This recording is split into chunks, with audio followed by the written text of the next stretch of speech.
রাজবাড়ী গোয়ালন্দ উপজেলার দেবগ্রাম ইউনিয়নের মুন্সিবাজার এলাকায় ফের নদী ভাঙন দেখা দিয়েছে।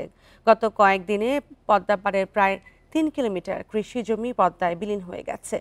এতে করে ভাঙন আতঙ্কে রয়েছে নদীপাড়ের কয়েকশো পরিবার। ঝুঁকির মুখে পড়েছে স্থানীয় কবরস্থান, ঈদগাহ মাঠ। ভাঙন রোধে স্থায়ী নির্মাণের দাবি এলাকাবাসীর।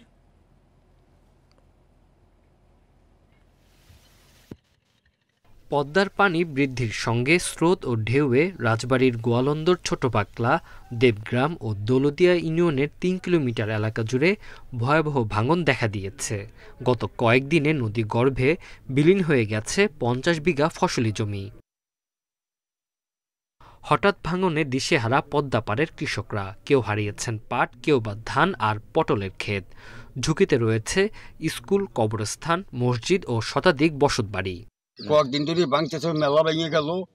এখন আল্লাহ যে কোন জায়গায় আমাকে নিবি আর কোন জায়গায় যে আশ্রয় পাবো আর উপায় নাই। গতবার কিছু দিয়ে ব্যাগ ফেলাচ্ছে, যে জায়গা ভাঙে নাই, এবার ভাঙন পেয়েছে, এই ফসল দুই পাশে ভাঙতেছে। গত বছর মুন্সিবাজার এলাকায় জিও ব্যাগ ফেলায় সেখানে ভাঙন থেমে যায়। যেখানে জিও ব্যাগ নেই সেখান থেকে ভাঙন শুরু হয়েছে। দ্রুত ব্যবস্থা না নিলে পুরো এলাকা নিশ্চিহ্ন হয়ে যেতে পারে বলে শঙ্কা স্থানীয়দের।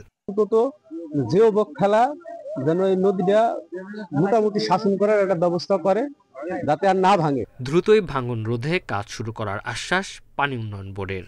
নদী ভাঙন কবলিত স্থানের তথ্য সাথে নিয়ে মাঠ পর্যায়ে সাইট পরিদর্শন করে আমরা ঊর্ধ্বতন দপ্তরকে সঙ্গে সঙ্গে অবহিত করছি। ঊর্ধ্বতন দপ্তর থেকে কাজের প্রশাসনিক অনুমোদন পেলে আমরা মাঠ পর্যায়ে কাজ বাস্তবায়ন করি। গত বছরও মুন্সিবাজার এলাকায় ভাঙনে ৪টি বসতবাড়ি সহ ৪০ বিঘার মতো ফসলি জমি নদীগর্ভে হারিয়ে গেছে। Tanzil Hasnat, independent news.